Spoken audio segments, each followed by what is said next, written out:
Astaghfirullah.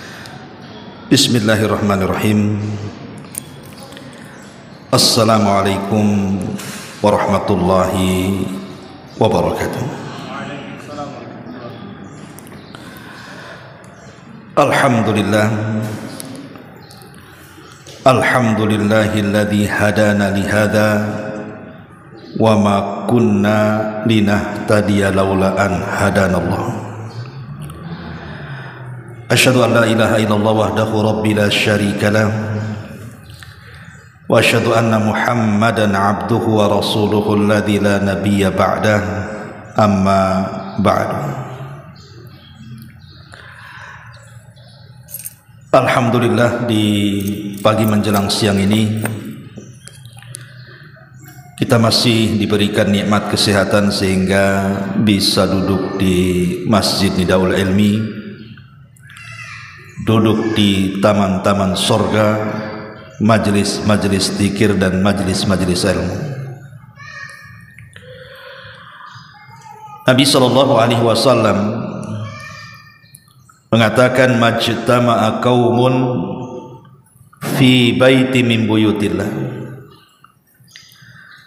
yatluna kitaballah wa yatadarasunahu bainahum illa nazalat alaihimus sakinah wa ghashiyatuhumur rahmah wa haffathumul malaikah wa dzakarallahu fi man indah. Tidaklah sebuah kaum, kata Rasul, berkumpul di salah satu rumah daripada rumah-rumah Allah Subhanahu wa taala, dibacakan padanya ayat-ayat Al-Quran dan hadis-hadis Nabi dan dipelajarinya, kecuali Allah Subhanahu wa ta'ala akan hantarkan para malaikat untuk menurunkan ketenangan, untuk menurunkan sakinah dan juga rahmatnya. Dan kita yang hadir di majelis ta'lim akan dipuja dan dipuji Allah Subhanahu wa ta'ala di hadapan para malaikat yang ada di langit sana. Subhanallah. Hadis ini, Bu, hadis yang luar biasa agungnya bagi kita, karena orang yang hadir di majelis taklim itu, para malaikat dari mana-mana itu akan datang, dan mereka akan mengepak-ngepakkan sayapnya di atas kepala kita, seraya mendatangkan ketenangan, kemudian juga mendatangkan rahmat dan juga barakahnya. Di dalam hadis ini Nabi SAW tidak mengatakan malaikat mengitari orang-orang kaya, para pejabat, orang-orang yang memiliki pangkat ataupun kedudukan. Tidak. Tapi para malaikat akan berkumpul di orang-orang yang sedang duduk di majelis ilmu. Itulah keutamaannya. Tidak apa-apa kita tidak kaya, tidak punya pangkat ataupun jabatan, tetapi kita dikelilingi para malaikat yang mendoakan kita dan memintakan ampun akan dosa-dosa kita. Cukup sampai di sini? Tidak. Nama kita disebut lagi di langit. Nama ibu-ibu yang hadir di sini ini satu-satu oleh Allah disebut di hadapan para malaikat di langit sana. Hari ini Umi si fulan ada di situ. Hari ini Umi si fulan ada di situ. Itu didengarkan para malaikat, dan malaikat memuji-muji ibu. Lihat, yang disebut bukan orang kaya. Yang disebut bukan orang yang berpangkat ataupun jabatan, bos-bos, enggak. Orang yang hadir di majelis ta'lim yang disebut-sebut, kita menjadi selebritis langit. Makanya rugi kalau seandainya ada orang yang memiliki waktu, kemudian ada kesehatan, tidak ada banyak pekerjaan yang menyibukkan, kemudian ada undangan ke majelis ilmu kok tak datang. Rugi sekali kalau paham hadis ini sebenarnya. Karena hanya semata-mata ibu datang dari rumah ke sini duduk saja, kemudian selesai mendengarkan pengajian ya kurang lebih 1 jam itu, kemudian ibu pulang, itu dosa ibu sudah diampuni itu. Kata Nabi SAW, kumu maghfuran lakum, pergilah kalian, dosa kalian sudah diampuni dan Allah sudah ganti keburukan kalian dengan kebaikan, kata Rasul. Luar biasa Bu ya, duduk di majelis taklim itu luar biasa. Ustaz, tapi saya datang habis itu tidur pula Ustaz. Pulang ditanya suami, Ustaz ngomong apa? Tak tahu, tidur saya nyandar di tiang tadi.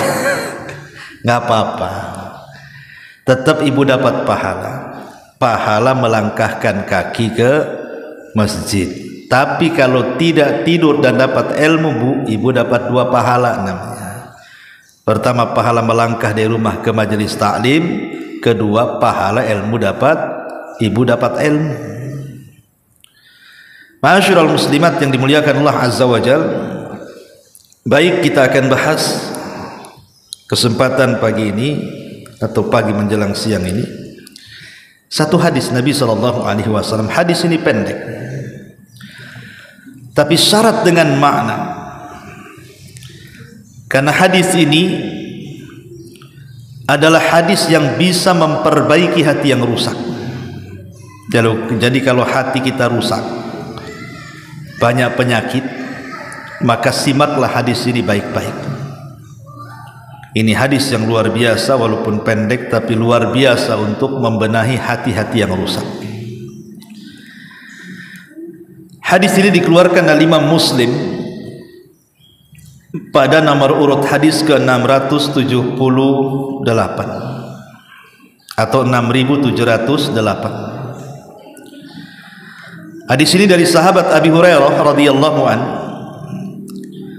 Nabi SAW bersabda, innallaha la yanzuru ila suwarikum wa amwalikum walakin yanzuru ila qulubikum wa a'malikum. Sesungguhnya Allah Subhanahu wa taala tidak pernah memandang rupa-rupa kalian, juga tidak pernah memandang harta-harta kalian. Tetapi yang Allah pandang dari kalian itu adalah hati-hati kalian dan amal perbuatan kalian. Hadis ini dikeluarkan Imam Muslim. Subhanallah, hadis ini pendek tapi lihat kandungannya luar biasa. Ma'asyiral muslimat yang dimuliakan Allah Subhanahu wa taala, Nabi SAW di sini memberikan arahan kepada kita. Ingat bahwa Allah tidak pernah memandang rupa kita, rupa saya, rupa ibu atau siapapun. Ibu mau hitam, kelam lagi, ibu mau putih, ibu mau matang, sawo matang, terbalik ya. Ibu mau pesek, mau mancung, mau tinggi, mau rendah, mau cacat, mau sehat, Allah tidak pandang itu. Mau orang merdeka, mau budak, Allah tidak pandang. Allah tidak pernah memandang rupa. Mau suku mana saja, mau kulit seperti apa saja, Allah tidak akan pandang. Dan Allah juga tidak memandang harta. Mau kaya sekali, mau punya perusahaan di mana-mana, mau punya uang miliaran di mana-mana, mau jadi big boss atau apalah namanya, punya jabatan, pangkat, kedudukan, dimuliakan di mata manusia, Allah tak pandang itu semua. Allah tidak memandang. Lalu apa yang jadi pandangan Allah kepada kita? Allah, Rasul SAW katakan, walakin yanzuru ila qulubikum wa a'malikum. Yang Allah pandang itu hati kita, kemudian setelah hati, amalan kita. Ketika Nabi SAW mendahulukan hati baru kemudian amalan, menunjukkan bahwa hati itu yang menentukan amalan. Sehebat apapun orang beramal, sholatnya, puasanya, zakatnya, hajinya, baca Qur'annya, zikirnya, silaturahimnya, sebutkan amalan-amalan badan.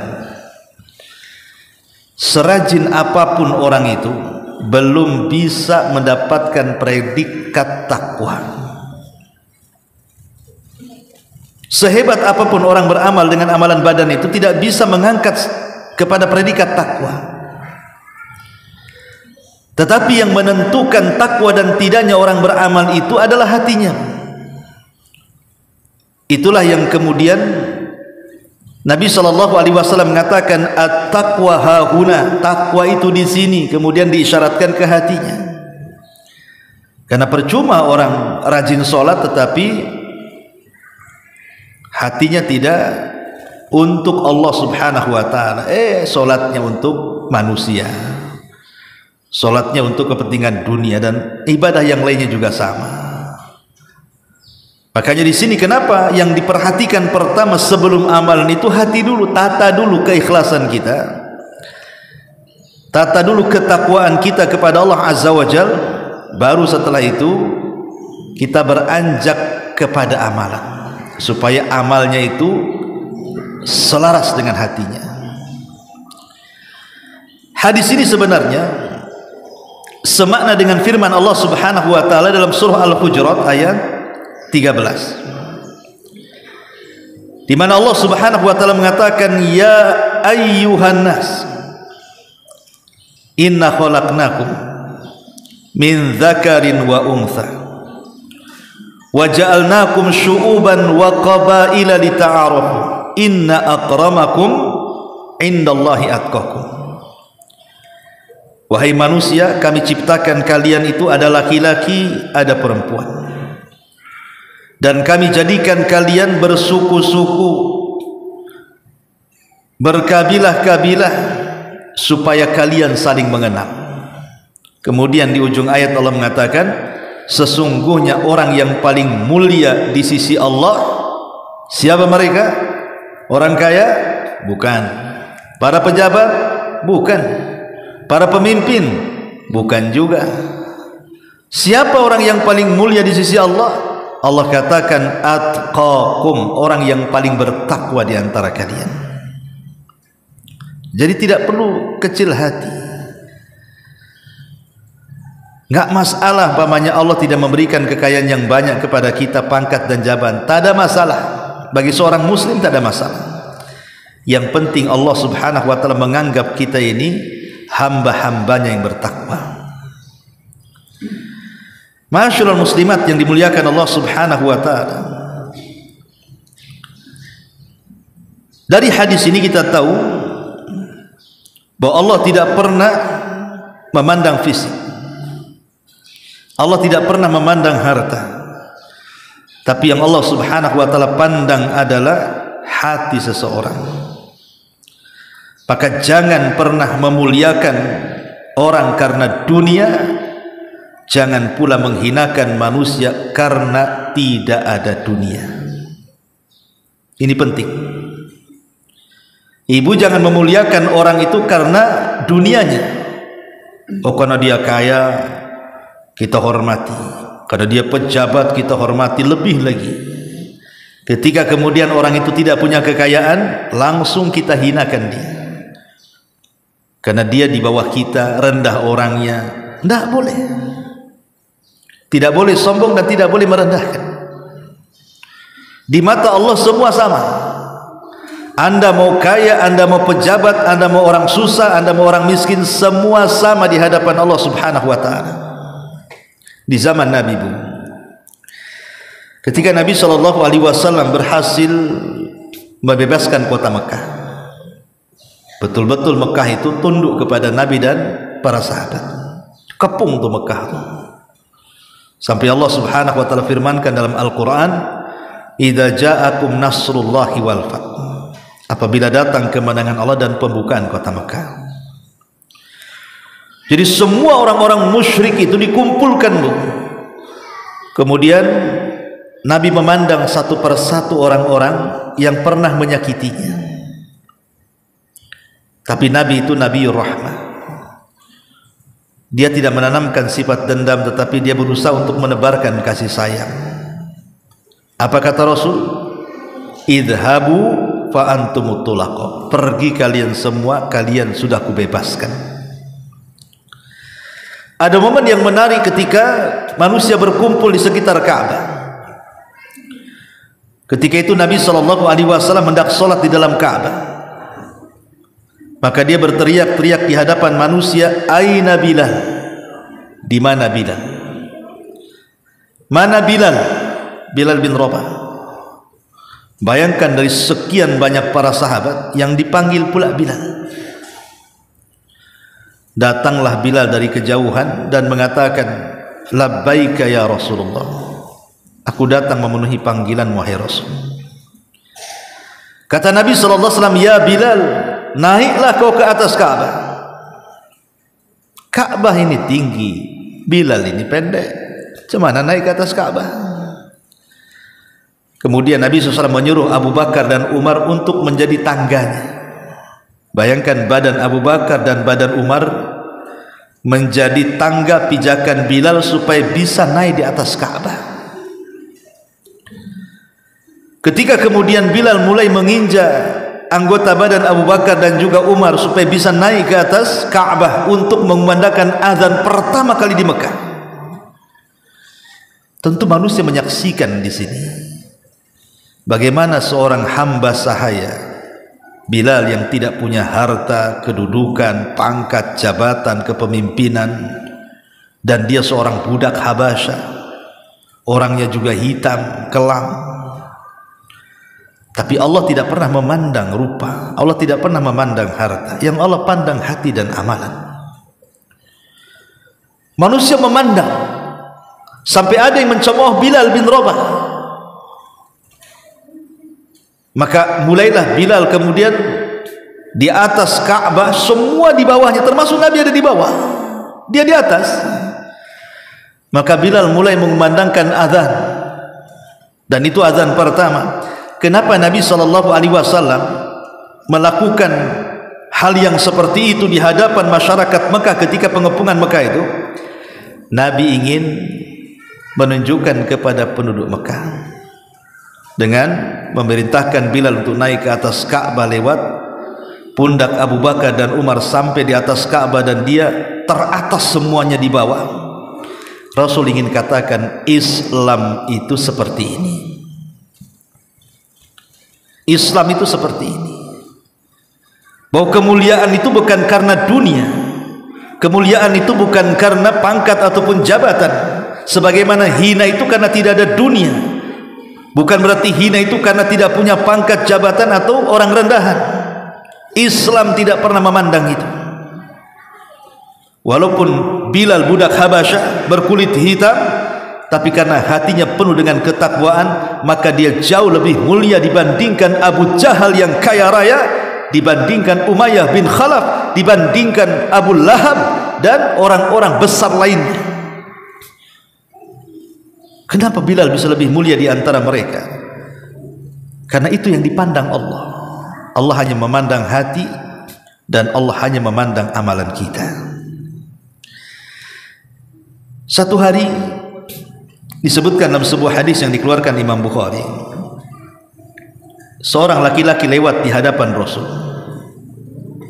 Maka beliau pun bertanya kepada para sahabatnya, bagaimana pendapat kalian tentang orang yang lewat itu? Lah, kebetulan orang yang lewat itu orang kaya, yang punya jabatan dan kedudukan.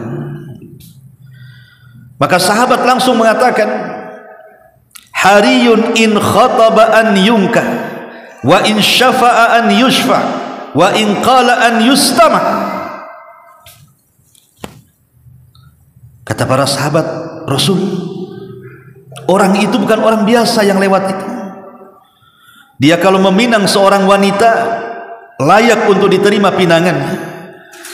Kalau dia meminta perlindungan, layak untuk dipenuhi perlindungannya. Kalau dia bicara, layak untuk didengar kata-katanya. Kemudian Rasul terdiam. Selepas orang ini lewat, datang pula orang lain lewat. Yang lewat ini rupanya orang miskin, orang tak punya, tidak punya harta, tidak punya pangkat, tidak punya jabatan, orang rendah lewat. Kata Rasul kepada para sahabat, kalau yang itu macam mana pendapat kalian, katanya. Maka sahabat mengatakan, hariyun in khataba alla yungkah, wa in syaffa'a alla yusyaffa, wa in qala alla yustama. Oh, kalau yang itu, kalau dia minang pasti ditolak Nabi. Ini orang miskin gitu. Ya, kalau minta bantuan tak layak dibantu tuh orang itu. Kalau dia ngomong siapa yang mau dengar dia, katanya. Tapi lihat ujung hadis endingnya. Apa kata Rasul? Kata Nabi SAW, hadza khairun min mil'il ardi mithla hadza. Kemudian Rasul mengatakan di hadapan para sahabat, adapun orang yang kedua, yang miskin itu, yang kalian katakan kalau meminang tidak layak diterima pinangannya, yang kalau minta bantuan tidak layak dibantu, kalau ngomong tidak layak didengar, kata Rasul, sungguh orang ini lebih baik daripada seluruh kekayaan dunia yang seperti ini. Lihat, kenapa Nabi SAW, bukan berarti Rasul hendak membela orang miskin, tidak. Tapi Nabi SAW melihat orang yang kedua ini, walaupun dia miskin tapi hatinya bersih, amalannya baik. Kata Rasul, orang ini jauh lebih baik dibandingkan orang kaya. Bahkan kekayaan satu dunia tidak lebih baik daripada orang ini, kata Rasul. Lihat bagaimana Nabi SAW memberikan sebuah keterangan kepada kita bahwa tidak perlu sedih, tidak perlu gundah gulana, tidak perlu stres hanya gara-gara umpamanya ya tidak sekaya orang lain. Tapi jangan pula sudah miskin rusak pula hatinya. Nah, itu namanya jatuh ketimpa-timpa, bukan ketipa-tamga, itu ketimpa-timpa. Karena orang miskin sombong itu lebih besar dosanya dibandingkan orang kaya sombong. Ibu udah miskin sombong, miskin kok sombong, itu lebih besar dosanya daripada orang kaya sombong. Kenapa orang kaya sombong lebih rendah dosanya dibandingkan orang miskin sombong? Karena orang kaya itu sombong wajar, ada yang disombongkan. Orang kaya sombong wajar, dia punya kekayaan, sombonglah dengan kekayaannya. Loh, orang miskin sombong, apa yang mau disombongkan? Mau moto di depan mobil orang, selfie, ini mobil saya katanya. Atau nengok ada rumah bagus, selfie di depan rumah orang. Mana ceritanya?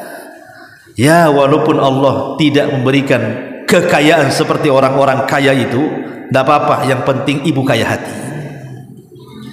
Ibu kaya hati, bersih hati, amalan juga baik, itu kita lebih baik di hadapan Allah dibandingkan mereka. Karena Allah tidak pernah melihat fisik dan kekayaan, Allah hanya melihat hati. Ma'asyiral muslimat yang dimuliakan Allah Subhanahu wa ta'ala, tapi jangan pula dijadikan dalil hadis ini.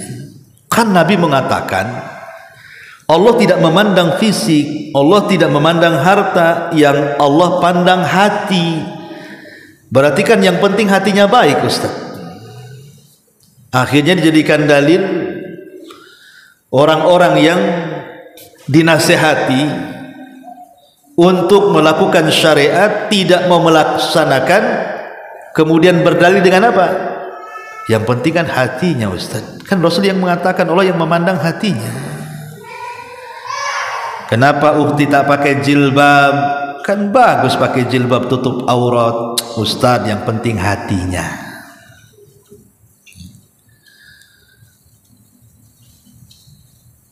Kalau bisa itu ya sholatlah. Kan yang penting hatinya, Ustaz. Banyak orang sholat itu jelek hatinya katanya. Lah, itu pula dia. Latihanlah puasa. Yang penting hatinya itu puasa Senin Kamis tuh. Itu kalau ghibah itu 3 jam tuh. Bukan begitu. Sebab orang yang bicara seperti ini hakikatnya hatinya kotor.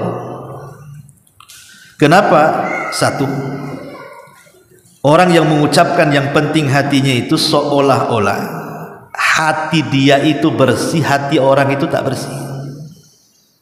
Ya kan Bu, kalau dia ngomong gitu, seolah-olah dia mengatakan hati saya bersih, hati orang itu tak bersih, jatuhnya suudzon.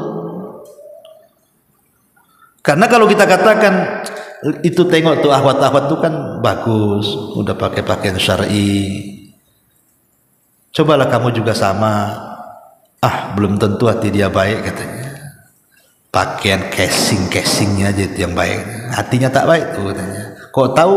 Ya kemarin ngerumpi juga orang tuh katanya. Itu kan suudzon kan. Ya, masih bagus aku katanya, walaupun tak pakai ini tak pakai itu, tapi hatiku kan bersih gitu. Nah kan seolah-olah apa Bu? Seolah-olah hati dia bersih, hati orang pula kotor. Nah, itu kan suudzon namanya. Tidak boleh. Dia seolah-olah merasa dirinya paling bersih hatinya. Sementara Allah mengatakan fala tuzakku anfusakum. Jangan kalian mentazkiyah, merasa bersih diri, orang lain itu kotor. Tidak boleh. Ya. Kemudian alasan yang kedua kenapa salah ucapan tersebut, karena ucapan tersebut ini berarti cukup bersihnya hati itu sudah cukup, tidak perlu pakai amal lagi. Yang penting bersih hati, amalan itu nomor 2. Nggak bisa. Iman itu definisinya adalah pembenaran dengan hati, pengucapan dengan lisan, diamalkan lewat perbuatan. Itu iman namanya. Itu kesatuan tuh, nggak bisa dipisah-pisah. Karena kalau hatinya bersih, pasti amalannya bersih. Kalau hatinya kotor, ya amalannya kotor jadinya kan. Jadi Allah itu bukan menghisab hati saja, perbuatan pun Allah hisab. Maka tidak bisa dipisahkan antara hati dan perbuatan. Ma'asyiral muslimat yang dimuliakan Allah Azza wa Jalla. Al-Imam Ibnul Qayyim rahimahullahu ta'ala mengatakan ada 5 perkara yang merupakan perusak hati. Jauhi 5 perkara ini. Kata beliau, wa amma mufsidatul qalbi al-khamsatu. Adapun perusak-perusak hati, kata Imam Ibnul Qayyim, itu ada 5. Al-mufsidatul awal, yang merusak hati yang pertama adalah kathratul mukhalatati. Banyak-banyak bergaul, over dalam bergaul, berlebihan dalam bergaul. Islam tidak melarang ibu berkawan, bertetangga, mengunjungi tetangga, ngobrol sama tetangga, ngobrol sama kawan. Islam tak melarang. Cuman kalau sudah over, sudah berlebihan, itu yang jadi masalah. Apalagi tidak melihat-lihat kawan, apakah ini kawan ini baik atau tidak, nggak disaring. Yang penting banyak kawan, banyak kenalan, tanpa melihat apakah ini orang baik, tidak baik, ahli ibadah, bukan ahli ibadah. Itu bahaya. Ini bisa merusak hati. Bisa merusak hati. Karena yang namanya pertemanan itu, kata orang Arab, as-sahibu sahib. Teman itu narik. Kita orang susah, kemudian berkawan dengan semua orang kaya, hati mulai rusak. Kapan aku kayak dia? Mulai itu. Ya. Kita orang susah Bu, ibu-ibu mamanya kan, berkawan dengan istri-istri pejabat yang make upnya tebal 1 meter tuh Bu, yang lipstiknya, yang itunya, yang wow, pikir kan itu. Asih pulang ngaca. Kok pipiku nggak kayak dia? Iyalah, dia sauna ibu depan kompor, ya kan beda Bu hasilnya. Ya. Akhirnya hatinya rusak kan Bu, karena mandang tasnya branded, itu merek-merek brandednya itu, yang pakaiannya ini, sementara ibu ya biasa-biasa saja. Akhirnya apa? Bukan hanya itu, mulai malu, nggak pede. Terakhir apa? Korbannya siapa Bu? suaminya korbannya lah. Bang, belikanlah tas kayak dia, habislah suaminya tuh ya. Jadi kasratul mukhalatah ini dibatasi kalau bisa. Jangan terlampau over dalam bergaul. Kalaupun harus bergaul, carilah kawan-kawan yang baik supaya hati kita terjaga. Kalau bisa sekufu itu maksudnya seimbang, baik dari segi harta, dari segi pendidikan. Ya, kalaupun kita ini punya kawan orang-orang yang mungkin di atas kita itu, ya tidak ada masalah selama mereka orang baik. Tetapi kalau bisa ya jangan over, ya berkawan sekedarnya. Kalaupun mau dijadikan bahasa kerennya apa? Gebetan tuh apa tuh? Yang kawan akrab banget itu ya gebetan ya. Itulah. Kalaupun harus kawan yang paling dekat dengan kita untuk teman cerita, teman curhat, teman apa, lihat baik atau tidak. Kata Nabi SAW, permisalan teman yang baik itu seperti ibu berkawan dengan penjual minyak wangi itu. Ibu nggak ngapa-ngapain sama penjual minyak wangi karena dia dekat dengan kita, baunya sampai itu kecium, padahal belum ngapa-ngapain, kita duduk di sampingnya dia tuh. Apalagi sampai nawari, karena biasanya orang penjual minyak wangi itu bukan nawari, dia pasti akan ngusap-ngusap tuh dengan minyak wanginya, kemudian nawari setelah itu. Kan asik tuh. Maknanya kalau kita berkawan dengan orang baik, walaupun kita tidak ngapa-ngapain, di samping dia saja itu sudah dapat kenyamanan kita. Kita sudah terhindar dari azab Allah Subhanahu wa taala. Syukur-syukur dia kemudian nularkan kepada kita kebiasaan baiknya, syukur-syukur nasihati pula kita. Alhamdulillah. Itu kan luar biasa. Itulah kenapa kemudian kasratul mukhalatah ini menjadikan perusak hati tadi. Ini yang pertama. Yang kedua, kata Imam Ibnul Qayyim di sini, rukubuhu bahrut tamanni, terlampau tinggi angan-angan ya. Terlampau tinggi angan-angan ini merusak hati. Kalau orang sudah angan-angannya tinggi, pengen ini, pengen itu, pengen ini, maksudnya urusan dunia ya, kita tidak cerita urusan akhirat ya, urusan dunia, ini bisa merusak hati. Karena seolah-olah ketika mamanya dia panjang angan-angan hidup di dunia, ingin kaya, ingin ini, ingin itu, dilupakan dua perkara. Pertama, lupa dia akan mati, akhirnya dicintakan kepada dunia. Kalau sudah lupa dia akan mati, benci pula dia mati. Kemudian beralih kepada cinta dunia, rusaklah di sini hati. Makanya boleh kita bercita-cita itu, tapi sesuai dengan kemampuan kita lah. Lihat suami ini kerja apa, gaji berapa, itulah sampai segitulah cita-citanya. Ini suami saya kerja walaupun setahun tidak bisa tuh beli tanah di Sukajadi itu, paling tinggi di Kapling Beliung, itu pun nyicil namanya kan. Ya cita-citanya ya rendah-rendah, pengenlah saya punya di sini walaupun satu kamar saja, tidak apa-apa. Ini suami gaji sebulan 3 juta, cita-citanya pengen rumah di Sukajadi, lantai 2 di tengah-tengah lagi, ada kolam renangnya lagi di situ lah. Ibu lagi mimpi ya Bu ya, itu di seblok saja rupanya lagi mimpi dia. Jadi bolehlah cita-cita tidak apa-apa, tapi sesuai dengan kemampuan. Kalau cita-cita akhirat, kalau bisa paling tinggi Firdaus, saya nggak mau surga yang lain. Idza sa'altumullaha fas'alu al-firdausil a'la. Kalau minta surga yang tinggi. Itu kalau urusan akhirat ideal kita, harus tinggi. Tapi kalau urusan dunia sesuaikan dengan kemampuan. Kan ini merusak hati masalahnya. Ini yang kedua. Yang ketiga, at-ta'alluq bi ghairillah, mengaitkan sesuatu dengan selain Allah. Hatinya itu dikalungkan kepada selain Allah. Ini rusak hatinya.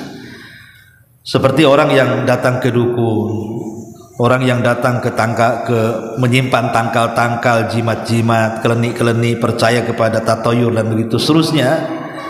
Ini rusak hatinya.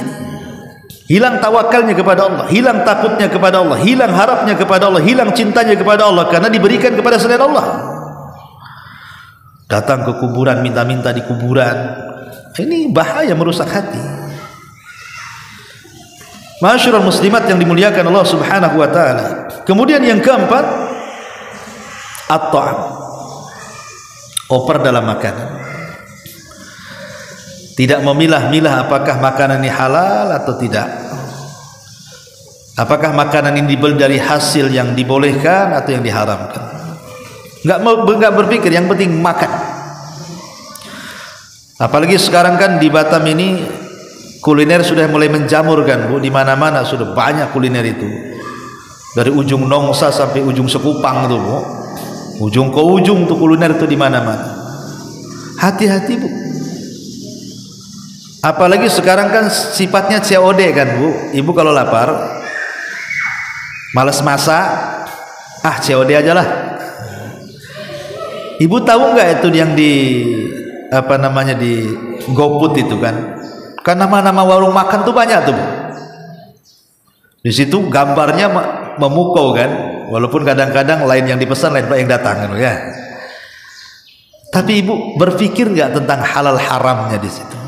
Siapa yang punya warung ini? Ya, apa masakannya? Terkadang ada warung-warung itu yang mungkin ditulis di menu itu, kita tidak tahu, mungkin masaknya pakai homer, ya, atau mungkin maaf ada daging babinya, atau minyak babinya, atau apanya kan yang kita tidak tahu. Lah ini jadi perhatian, makanya Allah mengatakan falyanzuril insan ila ta'ami. Maka selamatnya Bu, masak. Paling selamat itu ibu masak sendiri itu. Jelas halalnya kan Bu. Ibu makan halal, suami makan halal, anak makan halal, jelas halalnya. Tapi kalau COD ini kalau kita tak paham-paham, ada entah di mana-mana kan. Entah warung siapa. Apalagi namanya ibu nggak apa, ini nama apa, ini perlu nih, kayaknya aneh namanya, perlu coba nih. Kita nggak tahu istilah-istilah pula kadang-kadang, entah bahasa Mandarin pula di situ kan, entah bahasa Korea, entah bahasa India, entah bahasa apa, apalagi makanan-makanan yang aneh-aneh itu nggak tahu. Maka sebaiknya hati-hati supaya jangan terjerumus kepada makanan syubhat yang mengantarkan ke yang haram. Pastikan halalnya dulu, ya, pastikan kehalalannya itu. Biasanya kan di situ kalau saya kadang lihat di GoFood itu kan, ini halal. Kalau sudah ada tulisan halal, alhamdulillah. Berarti kita bisa jadikan patokan kata-kata dia makanan yang halal. Berarti halal dikonsumsi kan? Beli. Tapi kalau ibu ragu-ragu, jangan. Ya. Tapi ada orang Bu, tidak peduli dengan soal urusan makanan. Yang penting kuliner, masuk warung mana saja tidak peduli. Mau ada babinya, mau ada anjingnya, mau ada apanya di situ, mau ada komernya, ada lah, main lantak saja. Ini bahaya. Ya, jadi ini bisa merusak hati. Karena makannya jadi daging masalahnya, jadi darah. Maka Rasul mengatakan kullu lahmin nabatat min haram fannaru auladi. Setiap daging yang tumbuh dari barang haram itu neraka tempatnya. Maka perhatikan soal makanan, soal kuliner ini, perhatikan di zaman sekarang ini orang bisa saja, ya, ingat dulu viral bakso, rupanya dagingnya dari tikus got, tikus sebesar kucing tuh Bu. Cemana dia nangkepnya tuh ya. Tapi kan ada ceritanya, ada gitu, beritanya ada. Kalau nggak ada yalah mungkin ini lah, karena ada berita-berita kayak gini, kemudian penjualan daging babi ilegal dan macam-macamnya, kan kita khawatir seorang muslim ini. Makanya seorang muslim itu betul-betul soal makanan itu prioritas. Ya selamatnya saya tadi masak sendiri itu paling selamatnya kan. Ibu tahu ini halal ini haram kan ya. Tapi nggak tahu kalau ibu rajin masak, ya tak paham ya. Ada juga yang rajin masak, ada yang rajin COD, itu masalahnya tuh. Ibu yang mana nih ya. Nanti saya tanya suaminya. Kemudian yang terakhir al-khamis, kasratun naumi, banyak tidur. Ini banyak tidur ini bisa mematikan hati, karena tidur ini menjadikan orang lalai dan malas. Makanya kurangi tidur itu, terutama setelah subuh. Jangan tidur. Sama saja orang tidur setelah subuh sampai terbit matahari itu terhalang padanya berkah. Jangan biasakan, sekali-kali boleh. Sekali-kali, memang tidak ada hukumnya tidur setelah subuh itu, enggak. Cuman kita terhalang berkah di situ. Kan rugi berkah turun kita nggak dapat. Sementara di waktu-waktu harusnya kita tidur, tak tidur pula pada isya gitu ya. Harusnya kita tidur, malah begadang sampai jam 1, jam 2 tidur, subuh bablas kan itu. Jadi ini 5 perkara kata Al-Imam Ibnul Qayyim rahimahullahu ta'ala yang bisa merusak hati. Saya ulangi, yang pertama, kathratul mukhalatah, terlampau banyak bergaul tanpa memilah dan memilih baik tidaknya. Yang kedua, terlampau tinggi angan-angan tanpa tahu apakah dia mampu mencapainya atau tidak. Catatan angan-angan dunia. Yang ketiga, hati selalu bergantung kepada selain Allah subhanahu wa ta'ala, tidak tawakal kepada Allah. Ini juga merusak hati. Yang keempat, banyak makan, over dalam makanan, dan tidak kemudian berusaha untuk memilah-milah apakah ini haram atau halal, atau cara mendapatkannya halal atau haram, main lantak saja.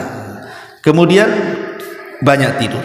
Inilah 5 perkara kata Al-Imam Ibnul Qayyim rahimahullahu ta'ala yang bisa merusak hati. Lalu bagaimana obatnya? Maka Imam Ibnul Qayyim juga menyebutkan obatnya. Beliau mengatakan dalam kitabnya Ighatsatul Lahfan, banyak perkara-perkara yang bisa mengobati hati, tetapi yang paling penting adalah 4 perkara. Yang paling penting itu 4 perkara. Pertama, obati hati bil Qur'anil Karim, dengan membaca dan mempelajari Quran. Karena Quran itu syifaun lima fis sudur, kata Allah. Dia adalah obat bagi penyakit-penyakit hati. Entah kesyirikan, entah keraguan-raguan, entah kekufuran, entah syubhat, entah syahwat. Sebutkan apa penyakit hati itu. Itu bisa diobati dengan Quran. Baca Quran, pelajari Al-Quran, karena Quran itulah sebagai obat. Yang kedua, kata beliau, atsani ma yahfaz alaihi quwwatuh, yang bisa menjaga kekuatan badannya dan juga kekuatan hatinya, dan itu dengan cara al-iman wal amalus salih wa amila awrad at-ta'at, memupuk keimanan. Terus keimanan dipupuk, diperbaharui dengan cara apa? Tingkatkan amal saleh, tingkatkan ketaatan-ketaatan, dari yang wajib mulai meningkat yang sunnah. Dari sholat wajib kita sudah berusaha tepat waktu, mulai ditingkatkan ke yang sunnah. Mulailah rawatibnya, mulailah tahajudnya, mulailah duhanya, dan begitu seterusnya. Dari puasa wajib Ramadan, mulailah ke Senin Kemisnya, ke Daudnya, ke Ayyamul Bidnya. Mulai dari zakat, mulailah ke sedekahnya. Terus bertingkat. Itu bisa membenahi hati. Kemudian yang ketiga, berusaha menjauhi maksiat, karena maksiat itu bisa mengotori hati. Sekecil apapun maksiat tetap akan mengotori hati dengan meletakkan titik hitam di hatinya. Dan yang terakhir, memperbanyak istighfar dan tobat. Inilah 4 perkara yang bisa mengobati hati: Al-Quran, keimanan dan amal saleh, berusaha menjauhi maksiat dan semua penyimpangan, dan yang terakhir berusaha untuk bertobat dan terus mengucapkan astagfirullah, astagfirullah. Maka dengan 4 perkara ini, kata Imam Ibnul Qayyim rahimahullahu ta'ala, inilah anfa'u ilajil qalbi, paling bermanfaatnya obat untuk menyembuhkan penyakit hati. Wallahu a'lam bishawab. Ya, sampai di sini mudah-mudahan ada manfaatnya. Kita tutup dengan doa kafaratul majlis. Subhanaka bihamdika asyhadu an la ilaha illa anta astaghfiruka wa atubu ilaik. Allahu taala alam. Assalamualaikum warahmatullahi wabarakatuh.